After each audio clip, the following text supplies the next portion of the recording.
Rabbi shrah li sadri wa yassir li amri wahlul 'uqdatam min lisani yafqahu qawli.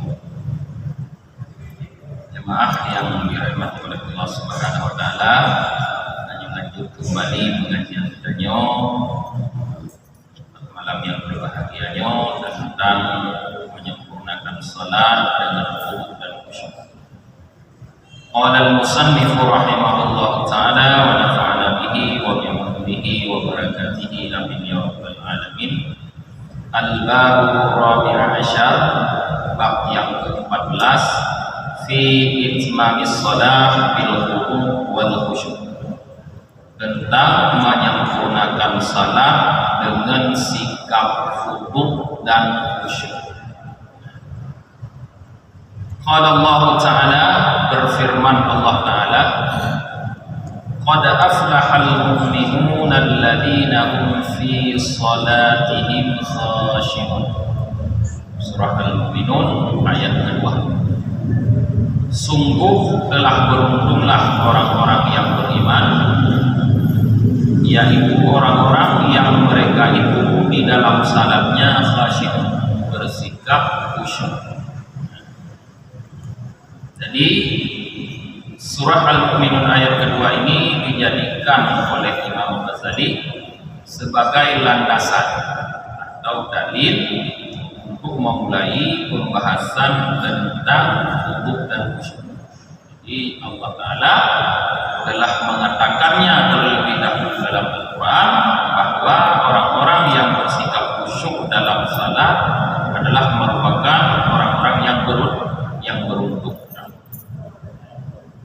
I'lam annal khusyu'a minhum man ja'alahu min af'alil qulub kal khawfi war raghbah, wa minhum man ja'alahu min af'alil jawarih kas-sukun wa tarkil iltifat wal abas.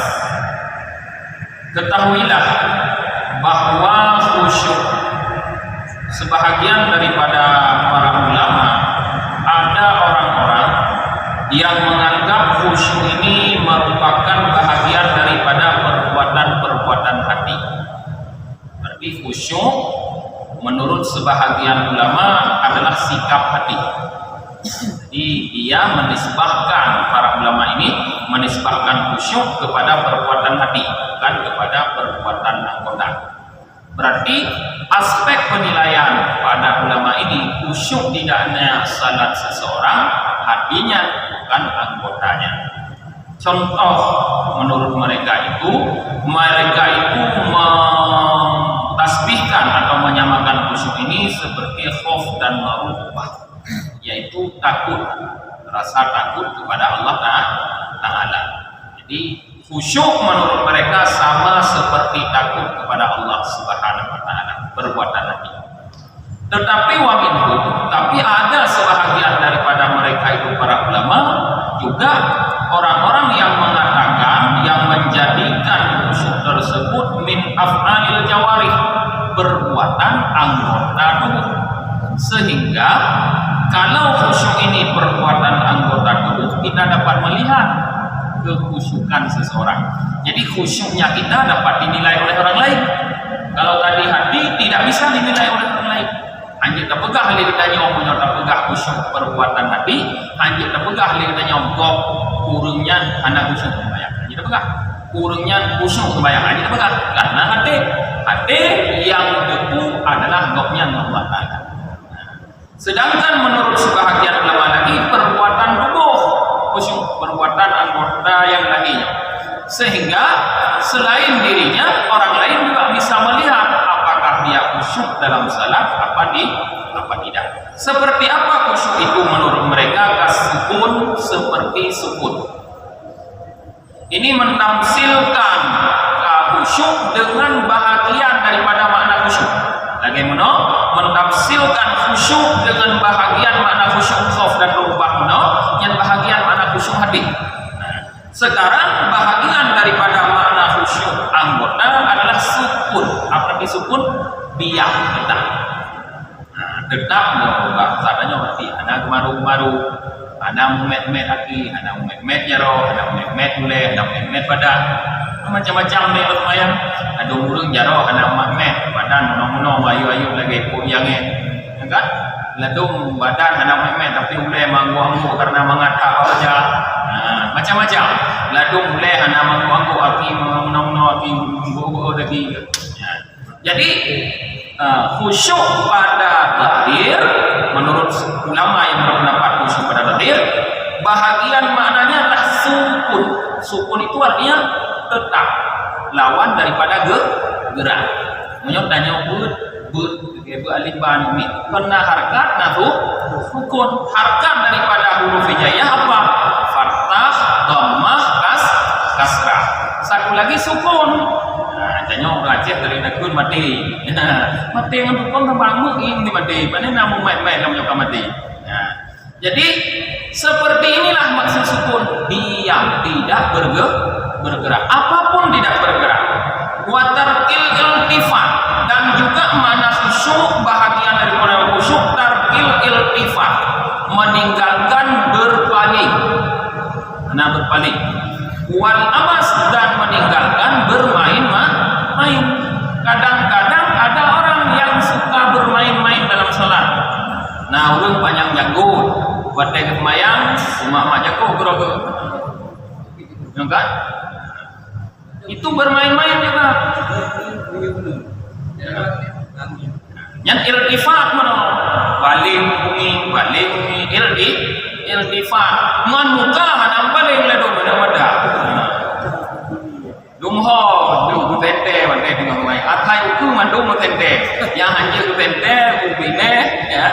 Samping ngoli, ikutnya uku dumso yang lewat mandung dumso. Yang merupakan bahagian daripada iltifat. Nah, berarti iltifat atau abas, ya, bermain-main atau lawan dari sukun yaitu harkat bergerak, itu bukan merupakan khusyuk. Tapi yang khusyuk adalah dia tidak berpaling-paling dan tidak bermain-main di dalam salat. Menurut orang yang mengatakan khusyuk perbuatan anggota zahir. Berarti di sini kita pahami bahwa ulama khilaf tentang khusyuk. Beda pendapat. Nah, yang pegah tifut hati, nah yang pegah tifut anggota tubuh. Kita terima aja dua-duanya. Bedhead yang penting yang orang raya dan terima dua-dua. Maknanya dua-duanya kita usahakan khusyuk. Nah, terima dua-duanya. Wa qad ikhtalafu fil khusyu'i hal huwa min faraidis salah aw min fadailiha. Dan juga rupanya para ulama ikhtilaf, berbeda pendapat tentang hukum khusyuk ini. Apakah khusyuk ini bahagian daripada fardu salat atau hanya merupakan fadailuha, kelebihan salat? Nyo ikhtilaf juga ulama, tidak sepakat. Menyo tak pegang khusyuk adalah bahagian daripada fardu salat, berarti menyo barakon da hafai ni kita nyo faraiduha, fardu salat atau arkanuha, rukun salat hendak nama apa dulu aja benar. Menyabarakon ta'afai lapanda nama tabotu dia kuti kurang lah tergantung berakon madi nama tabotu menyodang faraidus perbuatan fardu dalam salat. Tapi apabila tak anggap merupakan min fadailiha, bahagian daripada fadail, keutamaan dalam salat, apa yang nama rukun yang kabarakon mendak, tetapi meninggalkan dia membuat salat kita tidak sempurna.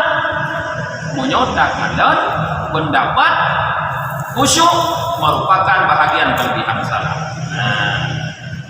Ala qaulaini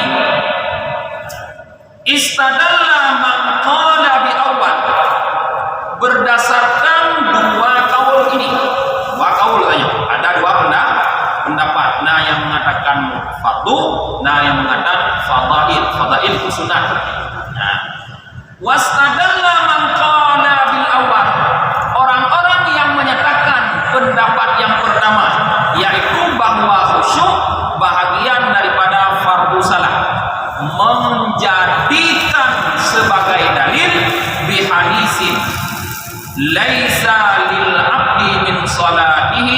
illa ma'aqilah. Mereka menjadikan hadis yang kita baca tadi sebagai dalil. Hadisnya laisa lil abdi, kata Rasulullah, tidak dapat bagi seorang hamba min salatihi, daripada salatnya, illa ma'aqilah, kecuali apa yang dia akalkan. Maknanya yang dia saat melakukan menyadari dan mengetahui, yang ma'aqilah. Nah, itulah yang didapatkan pahala. Berarti apabila kita salat tanpa ada mengakalkan salat tersebut, ana tatepu hana tasadari bandat he kafil alamina innaka hamidum majid. Butakun betul mendung menau, ini betul karena ada biasa. Tapi wate takutnya lalu tukujud fil alamina innaka hamidum majid tinyo. Nyan menyolagenya maknanya hanaku khusyuk. Menurut hadisnya hana khusyuk hana pahala. Berarti hadis ini menurut para ulama yang berpendapat dengan khusyuk bahagian daripada para salat, menyatakan bahwa khusyuk ini wajib dalam salat. Hana pahala. Kepu dan semayang mendong punya hana pahala. Dan semayang hana pahala. Kon betul hana pahala. Kenapa betul ini? Hana pahala. Dan dalil yang kedua mereka wa biqaulihi ta'ala, yaitu firman Allah Ta'ala, aqimis salata lidzikri, surah Taha ayat 12. Allah Ta'ala mengatakan, dirikanlah salat lidzikri, untuk mengingatku. Wal ghaflatu tutadu dzikr, sedangkan lalai atau tua dia berlawanan dengan zikri, yaitu ingat. Khusyuk fokus mengingat, sedangkan lalai dia bukan anak ingat. Dikala Allah Ta'ala memerintahkan kita melakukan salat, yang mana salat tersebut menjadi sarana untuk mengingat, di saat salat yang kita lakukan tidak menjadi sarana untuk mengingat Allah, berarti tidak ada faedah salatnya. Maka para ulama yang berpendapat dengan pendapat pertama menjadikan ayat ini sebagai dalil wajib khusyuk dalam sembahyang. Dalil selanjutnya sebagai pemahaman juga dari dalil yang kedua, walihada qala ta'ala, dan karena ini Allah Ta'ala berfirman, wala takum minal ghafilin, dan jangan jadilah kalian atau engkau minal ghafilin, daripada orang-orang yang lalai. Di betampe lam sembahyang lalai. Yang dalil para ulama yang mengatakan bahwa khusyuk merupakan bahagian daripada faraidus salat, fardu salat. Para ulama tasawuf lebih condong kepada pendapat pertama. Para ulama fikih lebih condong kepada pendapat kedua. Nah, boleh dia apa ulama yang lain?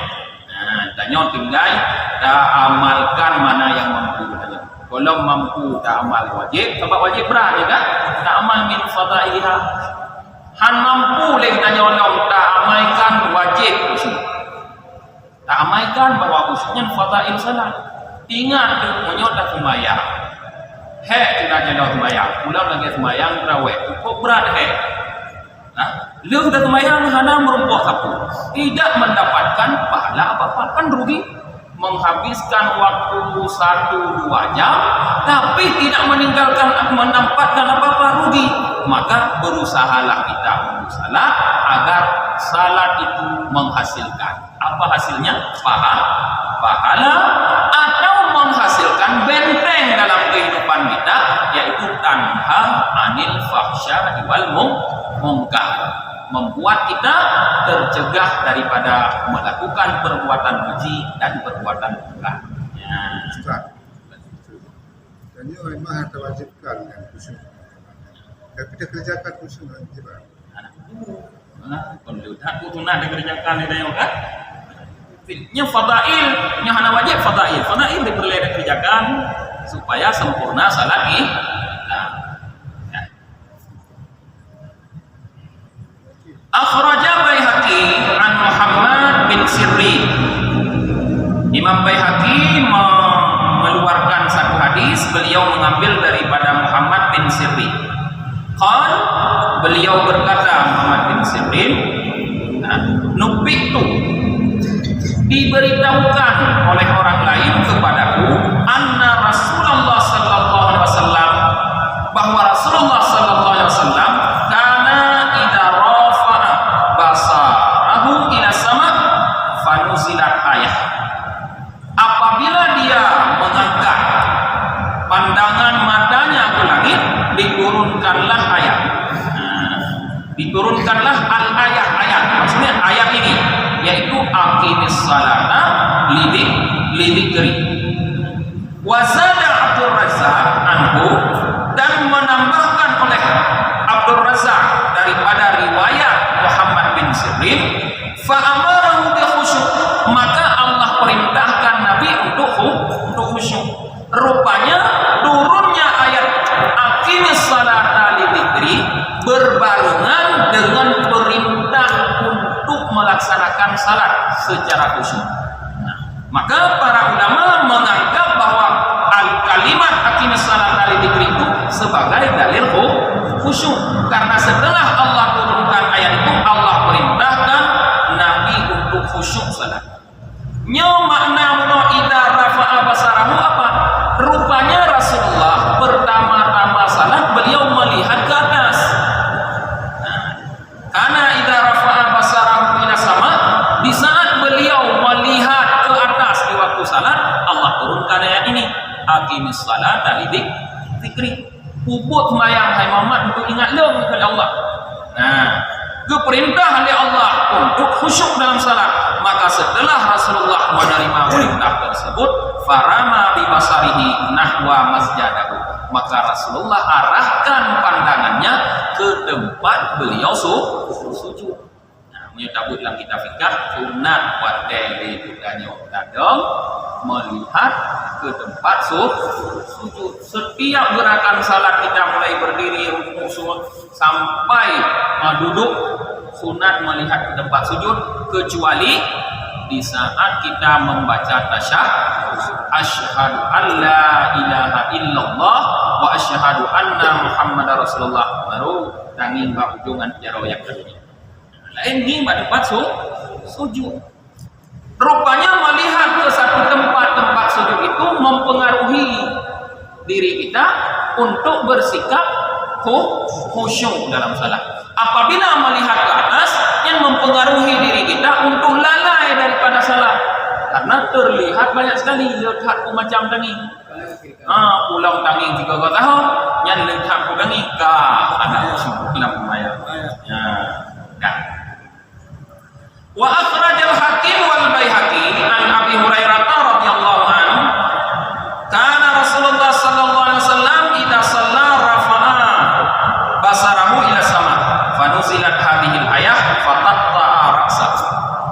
Riwayat lain ini mengeluarkan oleh Hakim dan Baihaqi daripada sumbernya Abi Hurairah. Berarti periwayatan di sini melalui jalur Abi Hurairah. Adalah Nabi sallallahu alaihi wasallam apabila ia salat, ia melihat mengangkat pandangan matanya ke langit. Rasulullah melihat ke atas. Maka diturunkanlah ayat ini. Ayat tanya aqimis salata lidzikri fataqta'a ra'sahu, maka Rasulullah merendahkan kepala, menundukkan kepalanya. Fataqta'a ra'sahu. Arti menundukkan kepala, tapi sekarang tidak melihat ke atas, melihat ke bawah. Yang praktek lagi pada sembahyang ke tokoh yang ada di sini. Beling ingin wadu, beling ingin genong ingin gede, ingin umi. Apa menyatakan buat mendangnya, anak praktek, anak membuat. Apa bahaya kita menuntut ilmu apabila tidak kita amal jalankan. Apabila kita bertambah ilmu, tapi lam yazid minallahi, hana utama daripada Allah illa buddha, kecuali jika malah Allah Ta'ala yang habuk tanda jilakan. Yang hati-hati amalnya juga begitu. Ditanya sama ilmu yang teman kan? Kalau kamu pertanyaan di padang mahsyar pada ditanya teman adalah bi ilmi. Ilmu mada amila itu yang kata maka damai mada dengan itu kan? Kemudian waruya an Hasan anna Nabi sallallahu alaihi wasallam qala, diriwayatkan dari Al Hasan bahwa sungguh Nabi sallallahu alaihi wasallam bersabda, "Matsalus salawatil khamsi kamatsali nahrin jarin ala babi ahadikum katsirul ma yaghtasilu fihi kulla yawmin khamsa marrah fahal yabqa alaihi minad darni syai'." Perumpamaan salat 5 waktu kata Rasulullah adalah seperti sebuah sungai yang mengalir. Sungai tersebut di depan pintu rumah salah seorang kalian. Depan pintu rumah kita ada sungai yang dia kasiril memiliki air yang banyak. Konparet itu tapi memang sungai yang punya banyak air. Yang tasilu fihi kulla yaum khamsa marrah. Orang yang ada di rumah itu mandi di dalam sungai itu setiap hari khamsa marrah, 5 kali. 5 god. Tanya pada god ada mana biasa? 3 kali, kadang 2. Nah yang 3 mana? Nah, teh bodong ada mana? Teh boy gli baru mana? Karena ada jauh gli. Nah, mana jauh gli ada mana? Nah, nyam menyoli mangga ada mana fi malam. Fahal ya baqa alaihi minad darni syai'. Mungkinkah masih tersisa daki di tubuh kita? Mungkin? Tidak. Pasti kita bersih. Maknanya apa? Yakni anna salawata tadhaharu tutahhiru minad dhunub wa la tabqi minha syai'an. Yakni bahwa sungguh salat-salat yang 5 waktu ini dapat membersihkan ia daripada dosa-dosa. Jadi sehari semalam kita penuh berdosa, tapi dengan melaksanakan salat 5 waktu dapat terbersihkan dosa tersebut. Dan tidak kekal daripadanya dosa sesuatu. Fama duna kabair, maka barang yang selain dosa besar. Fima duna kabair, tidak kekal daripada dosa sesuatu selain dosa-dosa besar. Berarti bena dosa-dosa ubud boleh mandum dengan sembahyang turut malam 5 waktu. Tapi dosa lain makanya walaupun katanya ada sembahyang, hati-hati jangan melakukan dosa besar. Susah hilang dosa besar. Wahada, apa makna ini? Apa maknanya salat 5 waktu itu mampu membersihkan kita daripada dosa kecil? Sama seperti sungai yang ada di depan rumah yang kita mandi di dalamnya 5 kali sehari semalam dapat membersihkan kotoran daki dari tubuh kita. Apa maknanya? Wahada idza shalla bi khusyu'in wa khuduri qalbin. Rupanya hasil ini bisa dicapai apabila pelaku salat itu melaksanakan salat bi khusyu'in, dengan khusyuk, wa huduri qalbin, dan hadir hati. Tidak semua salat, hanya salat yang dilakukan dengan khusyuk dan hadir qalbi itulah yang dapat membersihkan dosa kecil. Tidak semua mandi yang bisa membersihkan daki, hanya mandi yang diikuti dengan menggosok-gosok tubuh yang membersihkan daki. Kalau mandi hanya menyiram-nyiramkan air, tidak membersihkan daki, hanya mendinginkan tubuh. Ingat lagi Hafiz, hana mandung sembahyang tunggu kampun dosa ya Allah. Sembahyang yang nak khusyuk lembayangnya, yang hati hadir lembayangnya baru boleh dosa. Namanya sembahyang sagai pikiran mulair, bagaimana play sagai anak udro boleh dosa. Wa illa fahiya mardudatun alaih. Wa illa, dan jika tidak, jika kita melaksanakan salat tanpa khusyuk dan hati-hati, maka salat tersebut mardudah alaih, ditolak, dikembalikan kepada pelakunya masing-masing. Ulah Allah hang terima tujuh ulah Allah Taala anu wa qala sallallahu alaihi wasallam, dan bersabda Nabi sallallahu alaihi wasallam, man shalla raka'ataini lam yahdith nafsahu fihi ma syai' minad dunya ghafarallahu lahu ma taqaddama min dambi. Barang siapa yang salat 2 rakaat saja, tidak terjadi di dalam dirinya pada kedua rakaat itu syai' sesuatu daripada dunia. Maknanya di dalam melaksanakan salat 2 rakaat itu tidak terlintas pikiran dunia sedikit pun di dalam hati. Nah, akan diberikan pahala oleh Allah sembahyang tersebut. Ghafarallahu lahu ma taqaddama min dzambi. Allah ampuni seluruh dosa-dosanya yang telah terdahulu. Hasil pahala ini yang perlu diperhatikan adalah bagi orang yang salat yang di dalam hatinya tidak terlintas dunia pada setiap rakaat salatnya.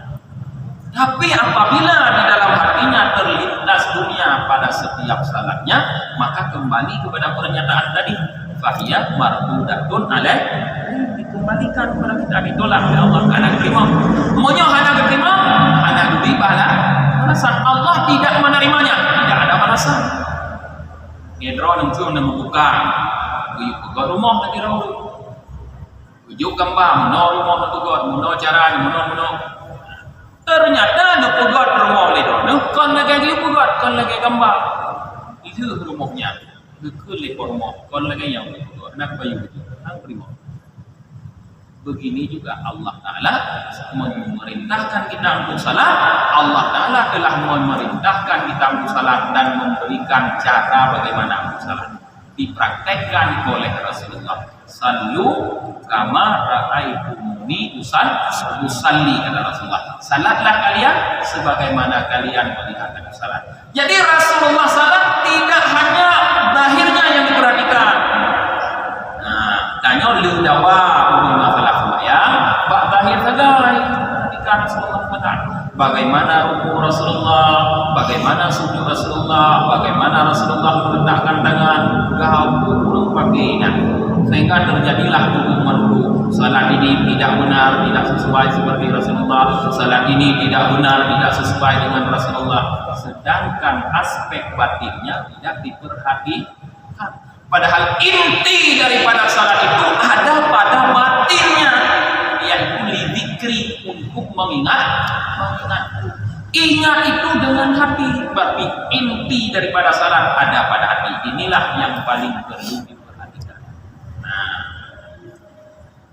wa qala sallallahu alaihi wasallam, innama furidatis salatu wa umiru bil haji wat tawaf wa ushiratil manasika li iqamati dzikrillah ta'ala. Rasulullah sallallahu alaihi wasallam mengatakan, hanya saja difardukan salat, diperintahkan untuk melakukan haji dan tawaf, disyariatkan manasik-manasik li iqamati dzikrillah. Tujuannya adalah untuk menetapkan dzikrillah, ingat kepada Allah.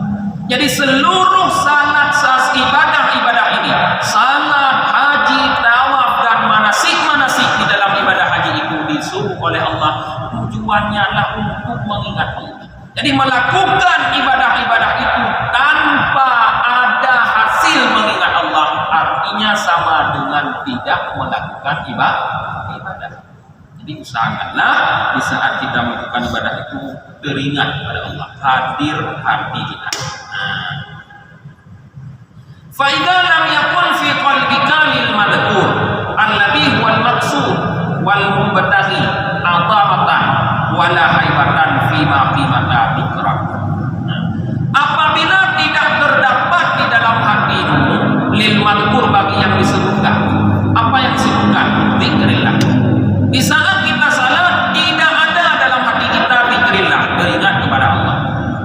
Padahal dzikrillah itulah yang dimaksud di dalam salat. Dan dzikrillah itulah yang dicari yang di dalam salat. Itulah merupakan Maka kalau begitu fama qimatani dzikr. Maka apa harga daripada zikir engkau? Tidak ada harga mananya salat kita kalau salat itu tidak menghasilkan zikrullah. Kemudian hadis yang lain para jamaah, Rasulullah sallallahu alaihi wasallam berkata, "Man lam tanhahu salatuhu 'anil fahsya wal munkar, lam yazid minallah illa bu'da." Siapa saja yang salatnya tidak mampu mencegahnya daripada perbuatan keji dan munkar, niscaya tidak bertambah ia terhadap Allah kecuali jauh. Jadi orang yang salat bisa bertambah jauh daripada Allah, sama dengan orang yang tidak salat. Orang yang salat bagaimana? Yang dia salat tapi salatnya tidak mampu mencegah dia daripada keji dan munkar. Sembahyangna gitu, tapi keji mendengar tanya. Salat ada kita, tapi perbuatan munkar mendengar kita. Keji mentang galak enship katanya. Tupi daripada mayang, ya belum sih, enship tu bak wifi. Sembahyang balik menang-menang. Yang perbuatan salat kita tidak mencegah kita daripada perbuatan keji dan munkar. Kita lakukan masih perbuatan munkar, kita lakukan masih perbuatan keji. Yang mengidam doh-doh tu teman yang hana mentamah dong Allah Taala, malah semakin cari semakin jauh kita dari Allah. Makna semakin jauh dengan Allah pada birahmatihi, dengan rahmat Allah, rahmat jarak dari rahmat. Seseorang yang bertambah jauh dengan rahmat Allah berarti semaknanya sebaliknya bertambah dekat dengan murka Allah, bi'adhabihi, dengan kemarahan Allah. Maka hidupnya tidak akan bahagia, hidupnya tidak akan tentram, tidak akan damai, tapi diliputi oleh kesusahan dan kegundahan. Maka perbaiki salat kita selamanya. Apabila kalau khusyuk, usahakan untuk khusyuk, untuk hadir hati, supaya salat itu bisa menjadi benteng kita di dalam kehidupan, sehingga terhindar kita daripada perbuatan keji, terhindar kita daripada perbuatan munkar. Apa yang lain? Anak payah dia pugar pagi tanya. Anak payah dia pugar dari tirai. Anak payah ada pupuk tabing. Ada tabing, tirai dan pagar kita. Ya usah. Tanya orang.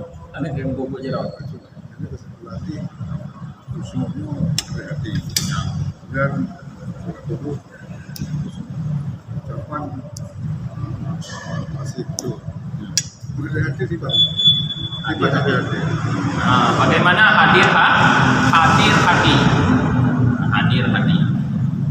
Hadir artinya berarti ada, ya kan? Ada di mana kita berada ada. Memang hadir di kana, hadir di kana hati, akibat hadir hati. Hadir hati maknanya adalah menghadirkan hati kita terhadap perbuatan yang kita lakukan. Watra perbuatan yang dilakukan, perbuatan salatnya. Perbuatan salat yang dilakukan mulai dari berdiri sampai sujud sampai duduk dua tahiyat akhir. Hadirkan hati kita terhadap itu. Berarti jangan hadirkan yang lain dari hati kita. Kosongkan yang lain. Tapu kosong yang lain lamate, yang lamate cuma adanya. Makna hadir hati sebenarnya hadir ibadah salat itu dalam hati. Jangan hadir yang lain. Baik yang lain duh lamate danyo, yang duh membayar. Mulai Pak sebenarnya menyadari kita fikih sudah diajarkan kan kurang fikih hanampuh. Buktinya niat itu dimulai dengan menghadirkan niat di dalam hati. Kibanjaran niat yang utuh ini dalam fikih itu juga dalam kita fikih sunnah hukumnya kita menghadirkan niat kubaila takbiratul ihram, sedikit sebelum takbiratul ihram. Natom itu hadir niat. Kadang si ditanya mantong lagi jamun no wate dabut alifah saja lung sembayang berulai maghrib leher rakaat menghadap kiblat ikut dipunai karena Allah Taala. Kadang mantong lagi ya.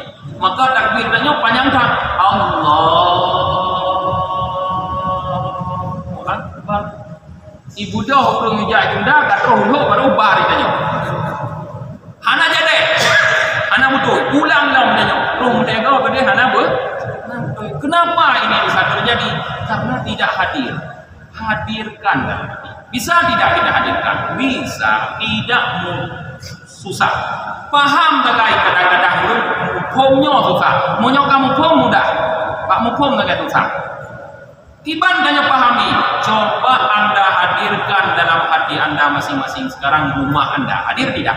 Lihat. Nampak tidak rumah? Nampak? Kulikut tu. Nah, dapu-dapu, kamar-kamar mandung tu. Nah, seperti itulah kita hadirkan salat yang akan kita lakukan. Kijau hantu semayang. Kau raya rumah semayang. Raya rumah tapi gohon semayang. Raya rumah tapi gohon mah. Anda pernah dapur kan? Tapi walaupun anda pernah dapat gohon semayang. Kau pegang gohon Allah. Innaha lakabiratun illa alal khashiin. Sesungguhnya salat ini kabirah. Benar-benar besar. Kecuali terhadap orang-orang yang gohon semayang rupanya. Yang tujuh berat pada begut tapi hadirlah hati. Rumah biat tapi begut juga hadir juga ilok juga nanti. Semayang. Nah, hadirkanlah salat itu di dalam hati anda sebagaimana anda hadirkan rumah. Tapi jangan bersamaan. Baik rumah hadir semayang hadirnya yang takon. Yang contoh kanyo baik tengok. Dia mengingat rumah, lam rumahnya hadir ke semayangnya belengnya. Contoh cara menghadirkan. Jadi hadirkan salat sebagaimana anda hadirkan. Nah, setelah hadir, baru kita membaca Allahu Akbar. Disitulah letak kasat ratain kepada yang hadir. Anda kasat bahwa yang hadir itu anda lakukan dengan anda sadar kesengajaan. Anda letakkan apa hukumnya? Tak ada cukup hukum fardu. Dengan tak lain ku semayangnya, ku luhu yang hadirnya, ku isya, ku maghrib, ku subuh. Yang tu nyanyi kon saja lumayang berleluhu kerana yang khawatir lintasan hati. Yang kehadirnya baik bawah le. Yang tinggal ngehayati, tinggal nafakuri, itulah hadir itulah hadir hati. Tapi Imam Syafi'i mengatakan sekurang-kurangnya sudah dianggap khusyuk hadir hati pada satu bahagian dari seluruh bahagian salat itu. Baknit mandong hadir hatinya kan kira khusyuk bagi kita urang awam nyadenan mandang-mandang lagi mandang.